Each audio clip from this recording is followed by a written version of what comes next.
tout prix la prise de rondeur pendant leur grossesse sont de plus en plus nombreuses, quitte à mettre en péril leur santé et celle de leur bébé. On les appelle les prégorexiques ou momirexiques. Certaines ont déjà été montrées du doigt. Aujourd'hui, Kate Middleton affiche une silhouette étonnante à 6 mois de grossesse. La future reine d'Angleterre souffrerait-elle du même mal? Le 3 décembre 2012, la presse s'emballe. Grossesse de la princesse Kate. Expecting their first baby. Tournez la Kate Middleton. C'est officiel, le prince William et son épouse Kate Middleton attendent leur premier enfant. Et très vite, les premiers commentaires se font sévères. La jeune femme ne prendrait pas assez de poids malgré sa grossesse. Pour comprendre cette maladie, rendez-vous à Bruxelles dans un centre paramédical spécialisé dans les troubles alimentaires. La prégorexie, c'est une peur extrême de prendre du poids au cours de sa grossesse. Donc c'est ce qu'on appelle un trouble alimentaire parce que ça va à l'encontre du bon développement de son enfant. Donc c'est des jeunes mamans qu'il faut rassurer extrêmement. Et donc si on n'arrive pas à leur faire prendre du poids d'une façon correcte, un suivi psychologique est nécessaire. Le phénomène n'est pas nouveau, même si la tendance s'accélère ces dernières années chez les people. Les futures mères s'affament et n'hésitent pas à s'épuiser en salle de sport pour contrôler leur ligne. En 2008, Nicole Kidman, enceinte de son premier enfant biologique, est surprise en pleine séance de jogging avec son coach.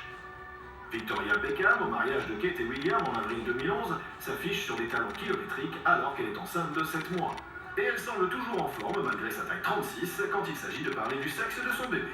Oui, nous ne savons pas. De toute façon, ce sera super. Cela pourrait être un garçon en plus des 3 garçons que nous avons déjà et nous aurions la moitié d'une équipe de foot pour David. Nous avons tellement de testostérone à la maison, c'est dingue. Et la styliste des stars, Rachel Zoe, ne cache pas son amour pour la taille 0, même en attendant son premier enfant. Philosophie qu'elle applique aux stars qu'elle habille. Jennifer Garner a avoué que lors de sa dernière grossesse, Rachel s'opposait à ce qu'elle porte un vêtement pour femme enceinte. La tendance s'accroît si bien que les marques de vêtements de grossesse se mettent à commercialiser des plus petites tailles. La gradation de taille a tendance peut-être quand même à aller vers le extra small, plus que vers le extra large, double extra large. Voilà, c'est vrai qu'il y a des petites tailles 34, 36.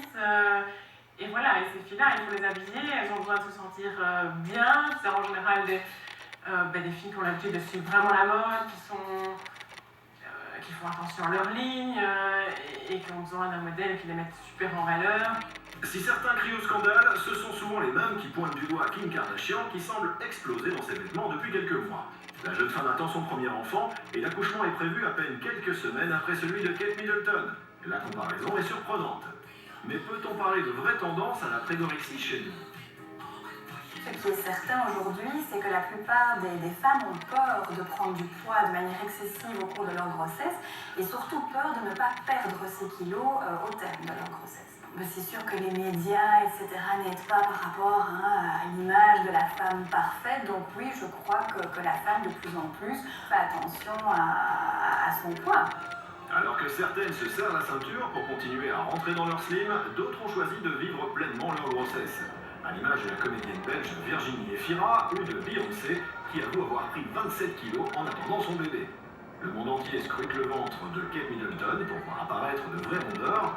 Stéphane Bern avait révélé en décembre dernier que la duchesse de Cambridge avait déjà souffert d'anorexie. De quoi alimenter la rumeur d'une future reine prégorexique.